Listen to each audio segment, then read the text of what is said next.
अस्सलाम वालेकुम hi friends welcome to mom's kitchen friends ఇంకో కొత్త రెసిపీతో ఈ వీడియోలో మీ ముందుకు వచ్చేసానండి। ఈ రోజు వీడియోలో మటన్ కుఫ్తా ఎలా చేసుకోవాలో చూపించబోతున్నాను। చాలా టేస్టీగా ఇంకా ఈజీ ప్రాసెస్ లో చూపించబోతున్నాను। కొత్త వాళ్ళు చూస్తుంటే నా ఛానల్ ని సబ్స్క్రైబ్ చేసుకోండి, ఇంకా లైక్ అనేది ఇవ్వండి। లైక్ ఇవ్వడం వల్ల ఈ వీడియో అనేది కొంతమందికి రీచ్ అవుతుంది ఫ్రెండ్స్, ఖచ్చితంగా లైక్ అనేది ఇవ్వండి। ఇప్పుడు ప్రాసెస్ చూద్దాం। ఒక జార్ తీసుకొని ఈ విధంగా పావు కేజీ మటన్ ని సన్న సన్న ముక్కలుగా కట్ చేసుకొని తీసుకోవాలండి। నేను ఇక్కడ పావు కేజీ మటన్ అనేది తీసుకున్నాను। ఆ తర్వాత మీడియం సైజు ఒక ఆనియన్, ఒక 3 పచ్చిమిరపకాయలు వేసుకోవాలి। ఒకదాని తర్వాత ఒకటి ఈ విధంగా స్పైసీనెస్ అన్ని యాడ్ చేసుకోవాలి। అల్లం వెల్లుల్లి పేస్ట్ అనేది వేసుకోవాలి। 1 టేబుల్ స్పూన్ అల్లం వెల్లుల్లి పేస్ట్ అనేది వాడాను నేను ఇక్కడ। చిటికెడు పసుపు అనేది వేసుకోవాలి। ఈ విధంగా అన్ని స్పైసీనెస్ అనేవి ఒకదాని తర్వాత ఒకటి వేసుకోవాలి। కారం అనేది 1 టీ స్పూన్ కారం అనేది వేసుకోవాలి।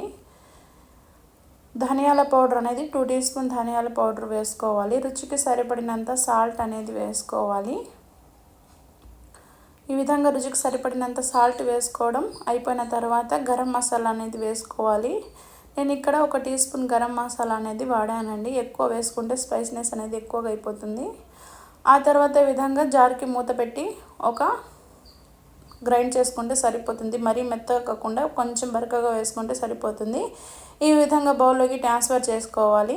చేసేసి ఈ విధంగా సన్నగా చిన్న వడల్లాగా చేసుకొని ఒక ప్లేట్లోకి పక్కన పెట్టేసుకోవాలి। స్టవ్ వెలిగించి కడాయి పెట్టేసుకోవాలి। ఆయిల్ వేసుకోవాలి। డీప్ ఫ్రైకి ఆయిల్ వేసుకొని ఆయిల్ బాగా కాగనివ్వాలి। ఆ తర్వాత కాగనిచ్చాక హై ఫ్లేమ్లో మంట పెట్టి బాగా కాగనిచ్చాక మీడియం ఫ్లేమ్లోకి ట్రాన్స్ఫర్ చేసేసి ఈ విధంగా ఒకదాని తర్వాత ఒకటి మటన్ కుఫ్తాని వేసుకోవాలి। 2 సైడ్ టర్న్ చేసుకుంటూ బాగా ఫ్రై చేసుకోవాలండి। చాలా బాగుంటుంది మటన్ కుఫ్తా అనేది। మీకు రసంలో అయినా సాంబార్లో అయినా ఇంకా పప్పులో అయినా సైడ్ డిష్గా చేసుకొని తింటే చాలా బాగుంటుంది। కావాలంటే ఒకసారి మీరు కూడా ట్రై చేయండి।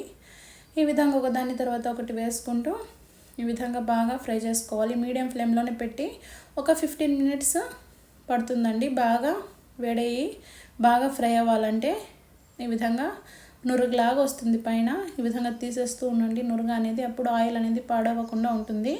ఈ విధంగా బాగా గోల్డెన్ కలర్లోకి వచ్చాక ఒక ప్లేట్లోకి ట్రాన్స్ఫర్ చేసేయండి। చాలా బాగుంటుంది। ఈ విధంగా చేసుకొని మటన్ కుఫ్తాతో మీరు కర్రీ అయినా చేసుకోవచ్చండి। చాలా బాగుంటుంది మటన్ కుఫ్తా కర్రీ। ఈ విధంగా ట్రై చేయండి, చాలా బాగుంటుంది। ఇలాంటి మంచి వీడియోస్ కోసం నా ఛానల్ని సబ్స్క్రైబ్ చేసుకోండి। ఈ వీడియో నచ్చితే మీ ఫ్రెండ్స్కి షేర్ చేయండి, ఇంకా వీడియో నచ్చితే లైక్ చేయండి। నా ఛానల్ని సబ్స్క్రైబ్ చేసుకోండి। Thanks for watching, bye bye.